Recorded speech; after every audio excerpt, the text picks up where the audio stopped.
going on? What's going on? Just setting up here for our live. Just gonna add them in.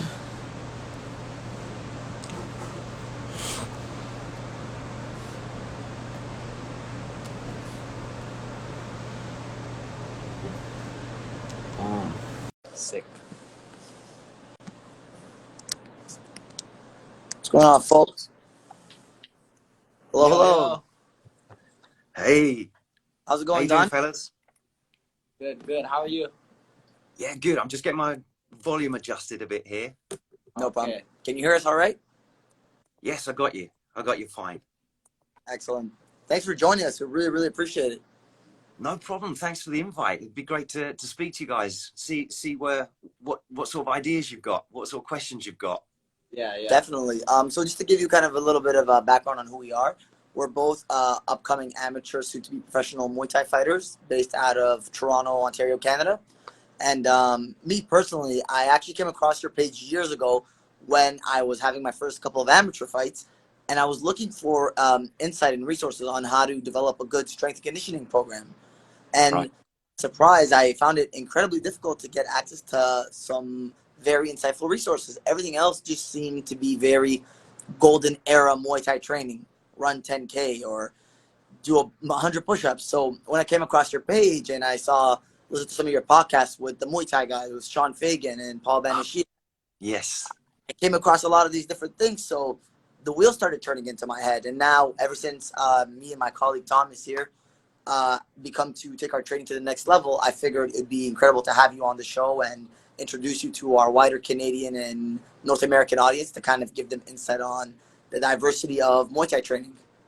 Yes. Yeah, and that's the thing, because there's so many different ways you can train, and that's the whole kind of objective, I guess, behind what I'm trying to share, is that there's the Thai way is successful. I mean, it obviously is, but there's more than one way to do it. And some of the aspects of the way that the Thais traditionally train are really effective, and that's exactly how we would want to do it.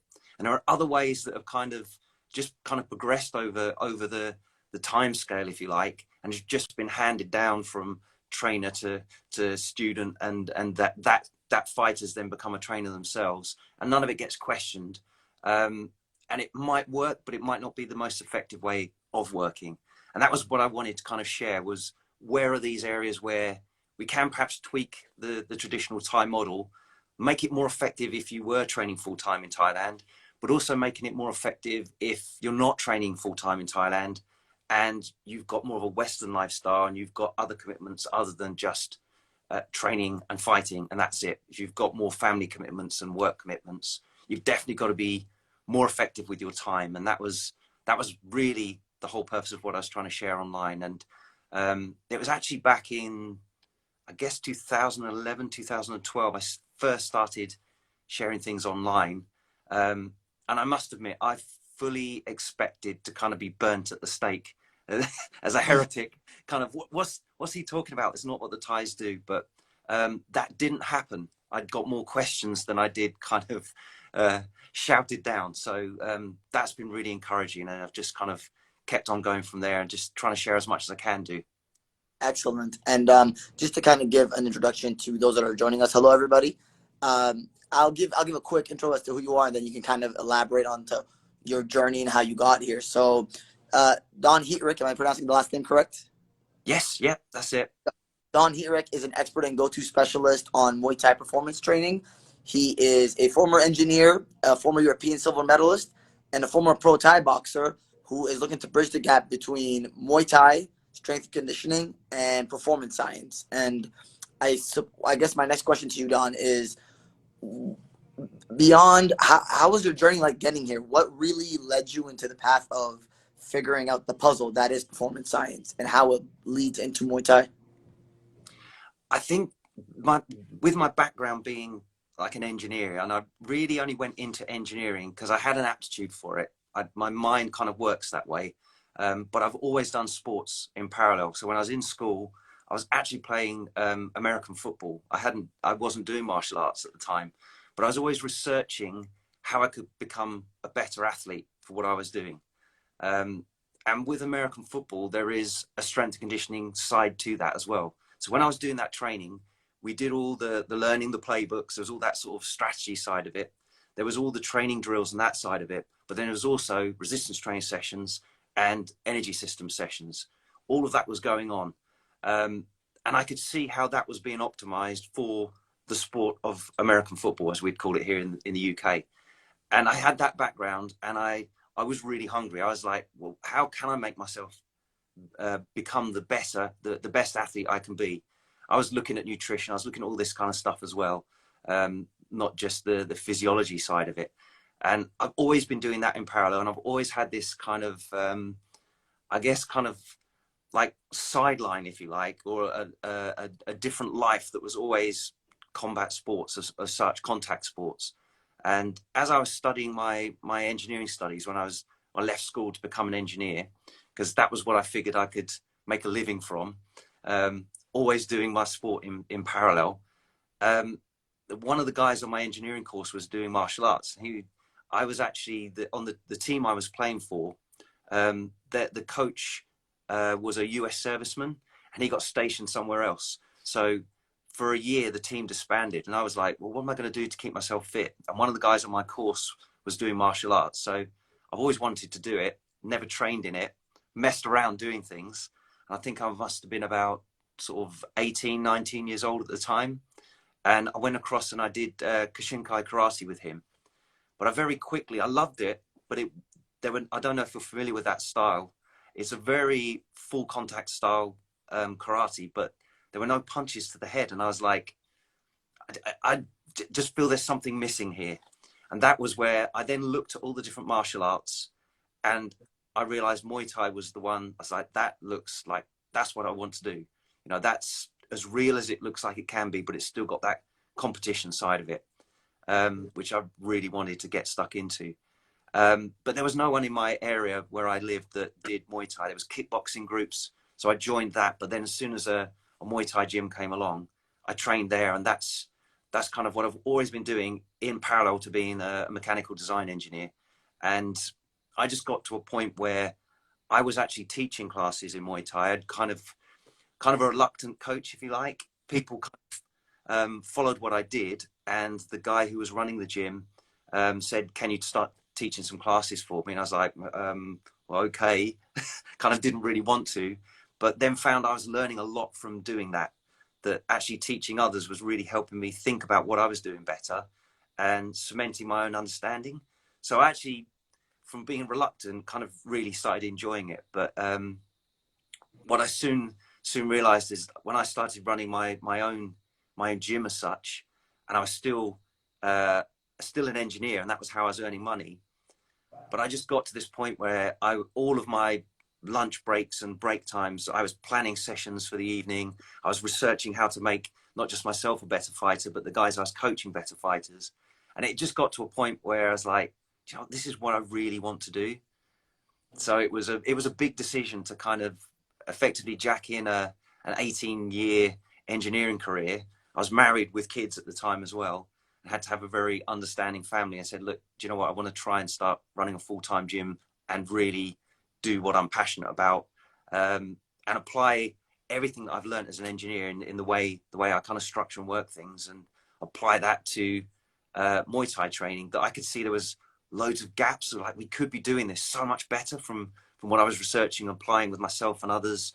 And I just thought, it's time to just have a go. Just see where it goes. It might not go anywhere, but it's going to be one of those things I regret if I don't try. And I'm getting older. And if I don't do it now, I'm not ever going to do it. And I just decided, right. I spoke to my boss at the time, and there was a round of redundancies going on, which I was like, this is my chance.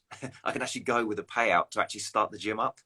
Right. So I went to my boss and I said, look, you know how into Muay Thai I am. And at this stage, I'd been and fought at the World Championships with all this kind of stuff. So they knew they'd give me time off for that. And actually lots of people at the company had sponsored me to go there as well. So everyone knew how into it I was. And I said to him that I want to start a full-time gym up, and it's something I'm going to do.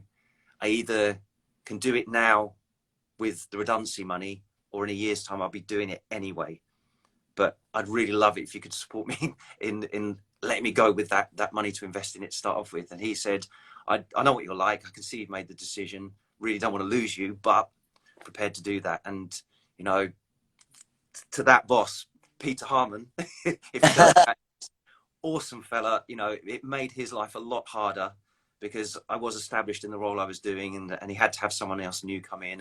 And, you know, I really respect the guy, and he's actually retired now. But yeah, big thank you to him, because he gave me a chance to actually leave with a bit of money to set up to buy the equipment and start investing in my retraining as well, to make sure I had formal qualifications in the stuff that I was doing, rather than just being an engineer with a few little bits on the side, to actually really go in and get, well, initially the personal training qualification, but also then the strength and conditioning side and all the sports science side, and get that really properly nailed, rather than just a load of research I'd kind of put together myself. And that's really how I got into it. Nice.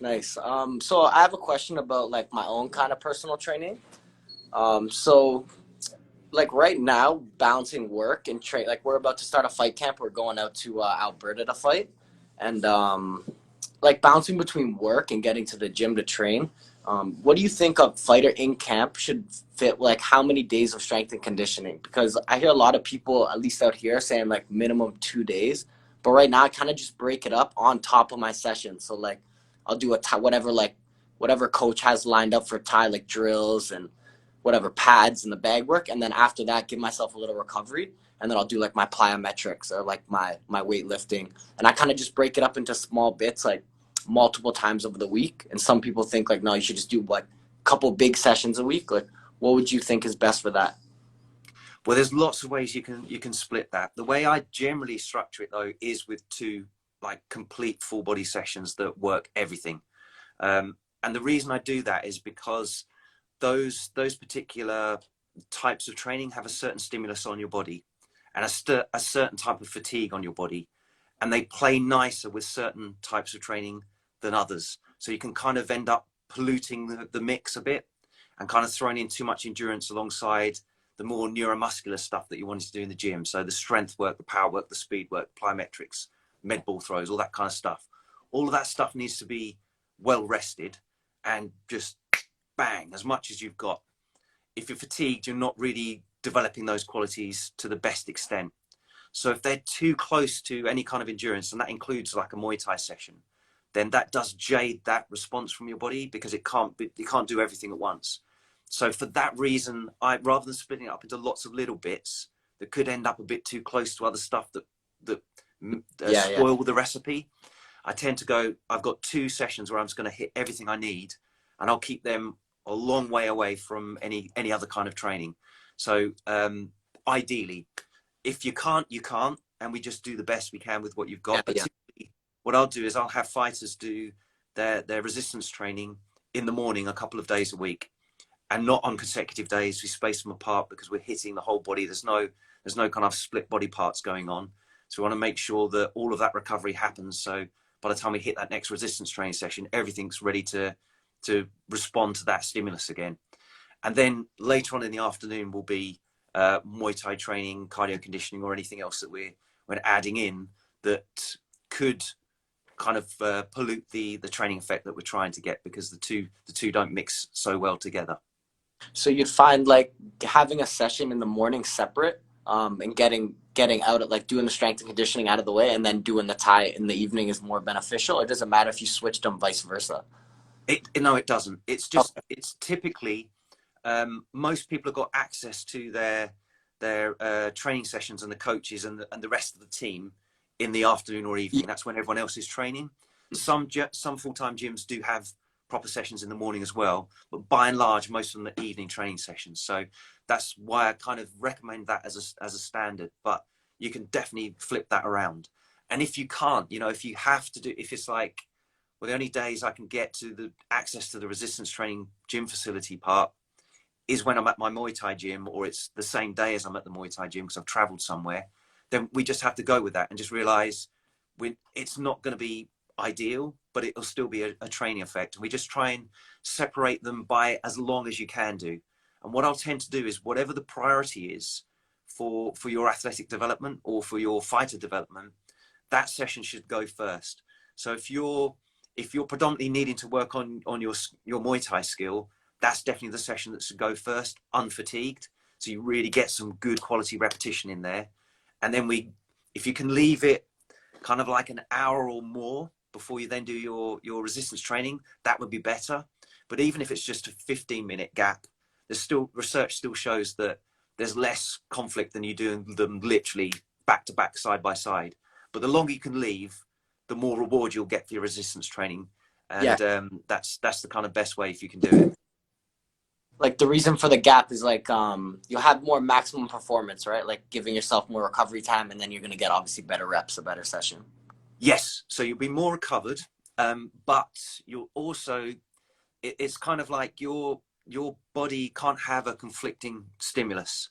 So if one moment you're telling it to be short, sharp, and explosive, and then the other time you're saying, no, we need lots of the aerobic system and lots of endurance, those two adaptations in the body are conflicting, and your body gets a bit confused as to, if we space this apart, I could handle it, but too close together, now I'm kind of not really doing one or the other, and it just dilutes it. The closer they are together, the more diluted that response comes. If you can keep them separated, then you really boost all of those foundation properties up of strength, power, and speed. And the closer they are to more endurance, you just dull those off and blunt them off. So you're not getting as much reward for your invested time if you do them so close together. But you still get a benefit. That's the thing. It's just we try and maximize the amount of benefit you're going to get from it. Yeah, of course. Interesting. So we have a question here, Don. Speaking of maximum performance, one of the questions in the chat is what your views are on weight cuts and what type would you recommend in order to do it safely? Yeah, so weight cuts, I like fighters to realize it's not who can cut the most weight competition, it's who can perform the best competition. So it's individual to everybody, but we've got the two different kinds of fight. We've got the fight where you're weighing in on the same day. You can only dehydrate a minimal amount if you've got that, because you need to be fully rehydrated when you're actually competing. So if you're only 2% body weight dehydrated, then you're going to lose about 10% of your performance just like that. And that's when you've got a bit of a thirst feeling. That's about 2% dehydrated. So it's not much. So the idea is that you don't want to sabotage yourself by thinking you're getting a false advantage by being a lot lighter. If you can rehydrate again before you fight, then it is an advantage. But lots of people take it way too far and just think if they're competing as light as possible, that's going to make them perform the best. And it really doesn't. And fighters that have done that know this. They kind of like, yeah, I was terrible. I was a lot lighter, but I couldn't perform like I normally do. But a day before weight, I was to then Did you get stuck? Rehydrate again. Then did we hang up a bit there? Did that lock up? Yeah. I think we're good now. It was just a moment. It was just momentary. Yeah, I just saw the little wheel go round on my end. I was like, uh-oh. Yeah, so if you've got 24 hours to rehydrate again, then you've not only got the dehydration that you can do to a mild extent. We don't want to push that too far. Around kind of 3 to 4% at the top end of your body weight, your walk around body weight is about how much you should dehydrate. Further than that, there's some risks. There's been fighters that have died by as little as 6% body weight dehydration. Some can tolerate a lot more than that, but it's a bit of a gamble to find out if you genetically will or not. So I never have fighters go more than 3 or 4% with just dehydration. The other thing you've got, if it's a day before weigh-in, is you can also cut down your carb intake. So what that does is it runs down the stored carbohydrate in your muscles, the glycogen. With each gram of glycogen stored in your muscles and in other organs in your body, mainly in the muscles is what we're looking at, there's about sort of 3 or even 4 grams of water stored with it. So if you cut that down, you lose all of that weight as well. And typically I've found that fighters will lose about another sort of 4% of their body weight from doing that. So that's separate to dehydration. So overall, if you're doing a same day weigh-in, 3 or 4% body weight dehydration from your walk around weight, If you've got a day before weigh-in, then you can afford to go up to 8% at the top end. And you want to make sure half of that's coming from dehydration, safe dehydration, and half of it's coming from glycogen depletion, running down your carbs in that last week. But then it's absolutely, this is the essential bit, is that you fully rehydrate and you definitely fully get your carb stores back on, get your glycogen back in before you fight. Otherwise, you're just going to be a hollow shell of what you really can be. I've seen that happen loads of times. The other thing I would mention, and I've got an article on my website actually, if you really want a deep dive on this, that actually calculates some of your fight weights for you, depending on the dates and what your starting weight is, and what the safe levels would be. But there's how you dehydrate's important as well. So I'm personally not a fan of sauna suits, the sweatsuits to dehydrate. I know it's a big thing in Thailand. It's kind of the way it's done, and it's almost seen as kind of hardcore and being a fighter if you're training and wearing one, if you're making weight for a fighting one. The issue with that last bit of water cut only really happens between, immediately before the weigh-in. That's where it should happen. If you're using a sauna suit way out from the fight, you're basically going to end up drinking and topping that back up anyway. It just becomes a bit of getting used to humidity and being tough that way. But it's only really effective for the weight cut right in that last day. The problem with using it to basically elevate your body temperature and humidity to make you sweat more is that it takes you closer to heat stroke, which is what will kill you if you dehydrate too much. So it was a wrestler, actually, an American wrestler lad who died at 6% of body weight dehydration. What happens is his body went into heat stroke, the core temperature went up through the roof, and then you've got organ failure, everything's gone wrong, and that's it.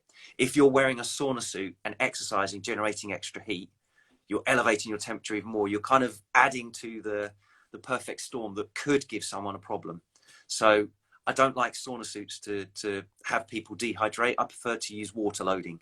So that's just over drinking for a period of time, normally that last week. And then your body gets used to drinking too much, and basically your body having to pee that extra fluid out. And then what you do is you then reduce the amount that you're drinking right at the last minute. Your body takes a while to stabilize, to realize, oh, you stopped drinking, and you keep peeing the water out.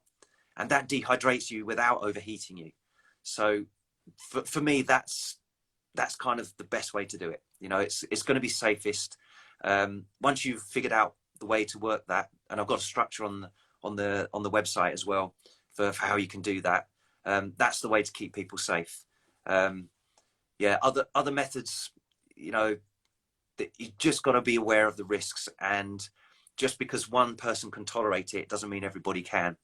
And it's absolutely crucial, once you've gone through all that you've then also got your fluid back in again. You've used isotonic drinks to do it, so that you're actually getting the carbohydrates back on board, as well as hydrating as quickly as possible.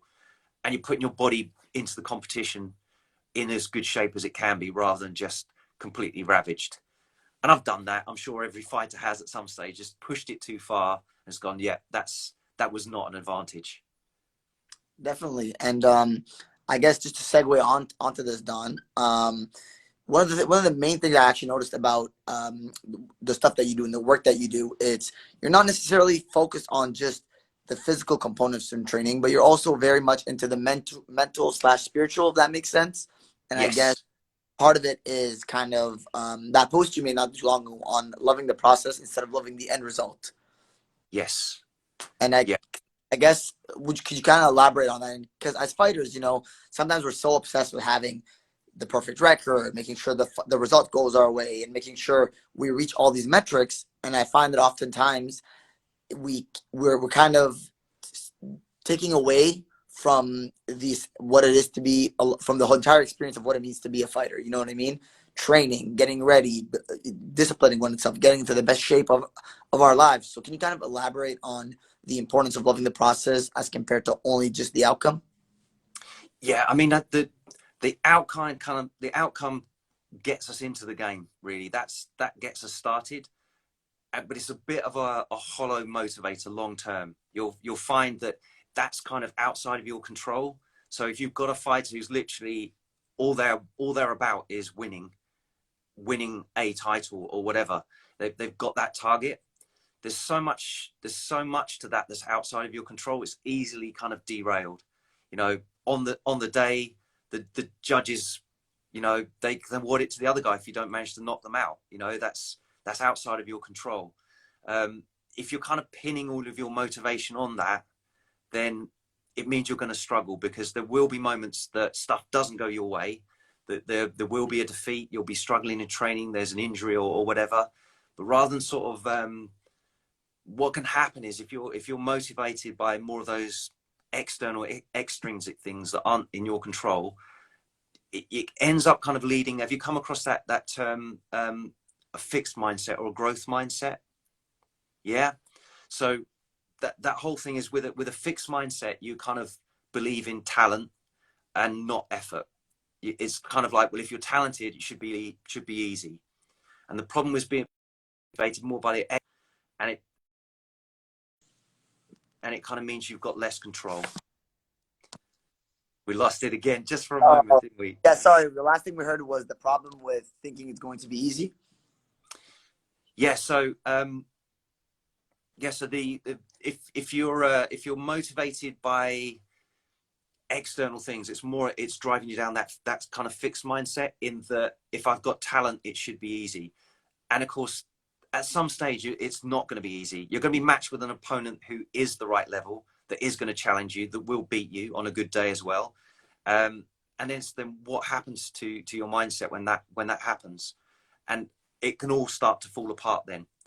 Whereas if you've got more of a growth mindset, so it's less about kind of achieving the win, that's what you're striving for, but you're more driven by doing your best. And you're going to do your absolute best. You're going to leave every stone unturned to actually to get the win. But actually, if you put in everything, you did all the preparation that you could, and the other guy still beat you, you're kind of like, I still gave it everything, so I'm not demotivated. All I now have got is a shopping list of the things I need to work on to be better for my next fight, because this person just showed me what I need to work on. Rather than that, more of a fixed mindset will start making excuses as to why they lost. That, oh, but I had this niggling training beforehand, or the judges were influenced by the crowd, or it was the home advantage, and all this kind of, none of that stuff actually helps you become a better fighter. So longer term, that becomes a bit of a rocky edge. You can kind of get to the top, but then actually staying there doesn't tend to happen unless you love the process. And that's what will get you in the gym and training to be better, even when no one's watching, because it doesn't matter. You're doing it for yourself. Excellently said. Excellently said. And that's what I think it's so important. Like, Muay Thai, in its essence, besides just being a physical combative sport, there's also a lot of spirituality and mental aspect to it that channels it. You know, we see it in the Y Crew. We see it when they seal the ring. So it's incredible to hear you speak on that, because, you know, as a performance science like expert, people think that you just relegate all of your knowledge to just the science or the metrics, but it's great to hear you really dive deep into that aspect of the sport. Yeah, it all comes undone. You know, it's literally the way I look at it. I have an analogy of like a racing car team. So you've got the car itself. You need that tuned up to be the fastest, have the best brakes and suspension to handle and do all this kind of stuff. That's kind of the strength and conditioning. But we need a really good driver in that car. And that's the technical and tactical Muay Thai skill, the best driver in the best car. But then you've got to have a driver that can handle the pressure and not crack. And you can have the best car, you can have the best driver, and they just completely throw a wobbly and lose it, and nothing happens. So it is that I literally see Muay Thai performance as mind, body, and spirit. And that's where I see those three elements. It's the mind side of it. Rather than being mindset, I see that more as the technical, tactical chess of Muay Thai. And then the body is the body. It's the strength and conditioning. It's those performance elements. It's being stronger, more powerful, faster, more relentless than your opponent. And then you've got that spirit side, which is really your emotional intelligence. can you handle the setbacks? Where do you go in your head when it's not going your way? You know, if you if you get knocked down 3 times, do you get up 4, or do you kind of like, no, I'm done? It's that kind of attitude, and unless you've got that kind of the spiritual mindset to it, that emotional intelligence to kind of override talking negatively to yourself all the time, then it all comes undone. So yeah, we need all of those aspects. And as a coach, I've seen it in myself when I've been fighting, but then the fighters that I've been coaching as well, sometimes it's just, you need to get that mindset sorted out, and then they really fly. Otherwise they kind of, you see the people in the gym that are really good, but they absolutely cannot translate that into a performance in the ring in front of people. And that's all mindset. That's all it is. So you've got to be able to solve that puzzle for them as well. Incredible. And kind of segueing onto the personal aspect of training. You have a post and you've been speaking recently about being an introverted person and trying to channel that as a fighter. Yes. So yes. Just hear that. You don't hear about personalities and how that can impact your fighting ability. So I guess, could you kind of elaborate on that a little bit? Yeah. So it was something that I realized when I was working with fighters face to face. I get a real good handle on what their personalities are like, you know, what motivates them and what doesn't. And it's so different for everybody. I mean, I don't treat everyone like I do myself, because it works for people like me, but other people, they just don't get that, or it turns them off. You know, so you need to kind of be able to tap in to what will help that person the best. And quite often, especially younger fighters, they don't know themselves well enough yet to be able to kind of help you find that. So one of the ways that I looked at doing it online, because I work with a lot of people online now, was to start looking at personality testing. So looking at the different traits that people have, with introversion and extroversion being one of them. That kind of topped and tailed with more of a either assertive or turbulent trait on the other end, or if you're looking at like the big 5 personalities, how they would classify it is like what degree of neuroticism do you have? How neurotic are you and paranoid about things? And everyone's sort of, those 2 particular traits really do influence the strategies that people have for solving problems and how they approach things. And there are other things in between as well. There's kind of 5 big personality traits, but those are the kind of the main ones. If you know that about the fighters you've got, or about yourself, you can start to kind of steer and handle things better. But it's you know, even if you look at like how, if you're introverted or extroverted, the energy of that, how it feels when you fight. That's why I've been talking about that recently, actually, because it kind of seems more natural for an extrovert, say like Liam Harrison in the UK.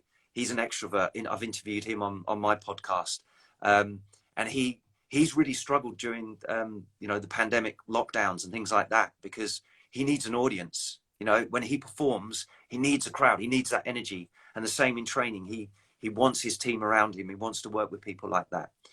People that are more introverted wouldn't be so fazed by having to kind of shut themselves away a bit and work on their own craft by themselves a bit. They'd probably manage that a lot better.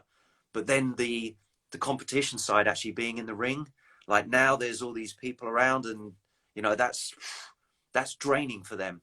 You know, so they've not only got the opponent to fight, they've also got the whole situation and circumstance. They then need to learn how to manage their own energy in terms of how the crowd and all these new people and being up effectively on a stage in front of people is going to affect their energy levels as well, because that's not so natural for them.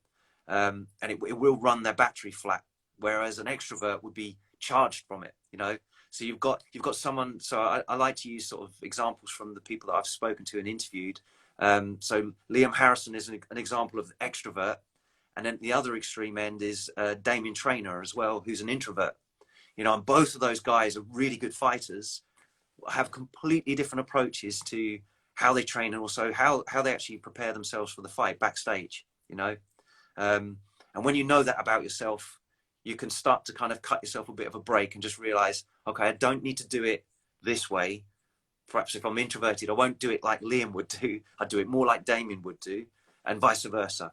But being in touch with that and being prepared to learn that, and this is back to that kind of fixed mindset, or kind of more of that growth mindset, that open mindset, being willing to kind of learn that about yourself and explore and realize I'm not going to get this right first time. I'm learning what pushes my buttons correctly and which ones turn me off. And if you're kind of willing to experiment like that, rather than feel like, well, I should just be talented and I should be able to do this, and if I can't do it, perhaps I haven't got the talent, then what am I? So that's where it all kind of, it's as much about learning about yourself, but also coaches being in tune with that, and being a good coach is really noticing that with people and steering the language you use and the activities that you perhaps give them to better suit that individual, rather than just going in with a blanket, this works for everybody, because that's certainly not true. Definitely incredible. One last question I have for you, because you named a couple like high-level elite fighters.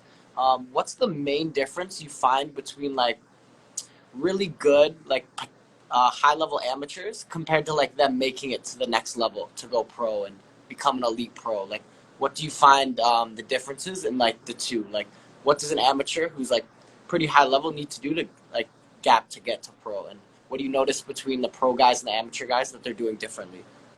I would say that the top level amateur guys, they're not very different. It's different opportunities, and it's effectively a different rule set. The crossover is there.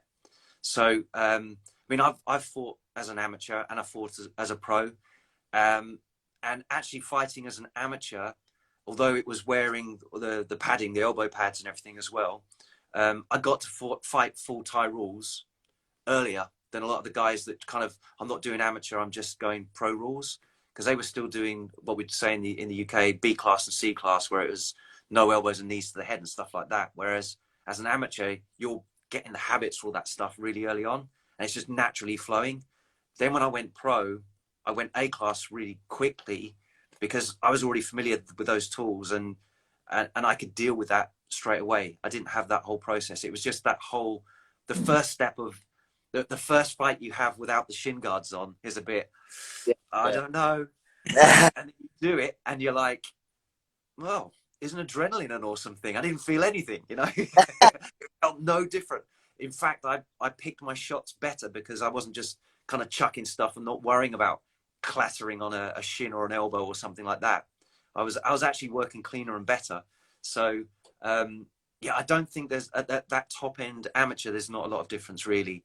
It's just a change of rule set, and perhaps, you know, if you are going like full pro and it's becoming your full time thing, it's then how you're managing, how you're making a living as well, because the fight purses in Muay Thai aren't going to cut it. They aren't going to cover everything you need, unless you're right up at the top end and you're getting lots of seminars and things as well, or you've got like with Liam, online programs and all these kind of things, all these ways you can branch out.